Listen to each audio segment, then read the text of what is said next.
Okay, so this is going to be our second video on elimination. In the first video, we talked about if you already had opposites and could go ahead and eliminate. And then in the second video, we talked about how you might have to multiply one of the equations by a number in order to get the opposites. And so in this video, we're going to talk about, well, what happens if just multiplying one equation isn't enough? So as I look at this, there is not a number that I can just multiply 3 by to get -4, to get the opposite of 4. There's also not a number I can multiply 2 by to get the opposite of 3. So what I need to do is look at 3 and 4 or 2 and 3, and I need to multiply both equations. So I can either make this positive 12 and negative 12, or I can make this positive 6 and negative 6. Since 3 and 4 both go into 12, and 2 and 3 both go into 6, so I can multiply both equations. I'm going to go ahead and do the 6. So I want one to be positive and one to be negative. So I'm going to multiply the top equation by 3 to get me a positive 6, and the bottom equation by -2 to get me a -6. Now remember, I need to multiply everything by 3 and everything by -2, which will give me my two new equations.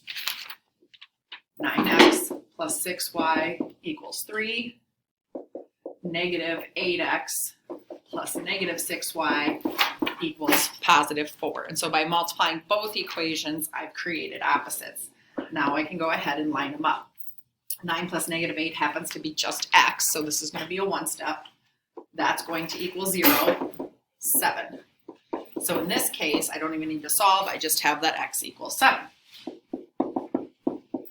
Again, I'm going to substitute x back in to one of those equations and solve for y. You don't want to pick one of these, you do want to pick one of your originals.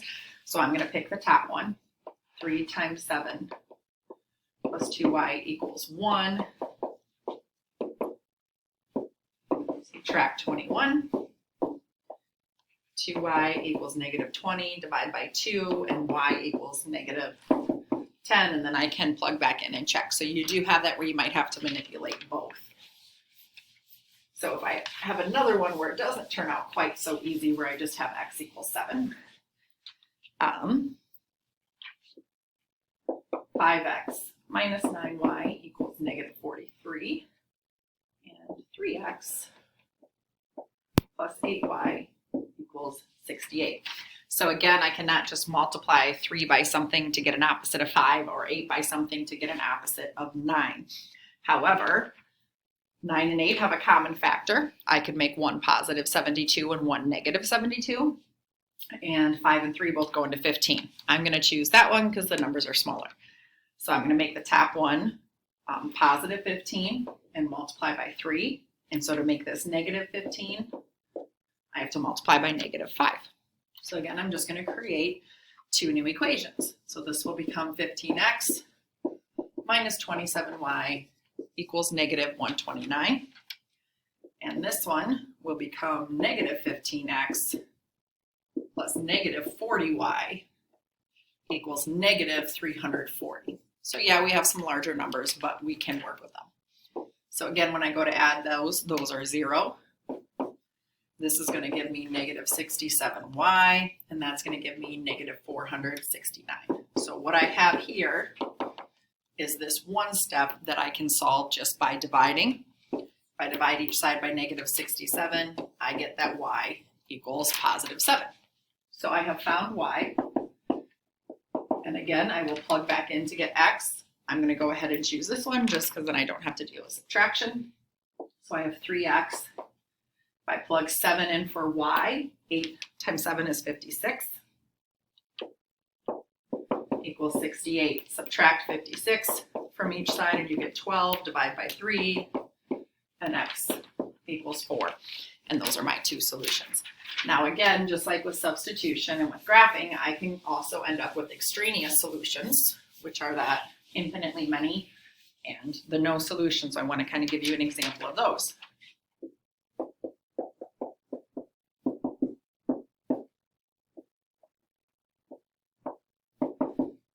Okay, so as I look at this, again, I don't have opposites, but if I multiply this top one by -2, I can make that -6x, so I can have opposites. And I'm going to leave the bottom one alone.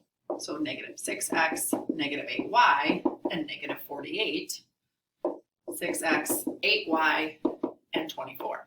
So what's going to happen here is when I go to add these, not only is that going to equal 0, but so is that. So I've actually, just like with variable on each side, I've zeroed out both variables. So 0 plus 0 is 0. Does 0 equal negative 24? No, that's not true. So this is a no solution. If you were to graph these, you would get the parallel lines. These lines are never going to intersect. And then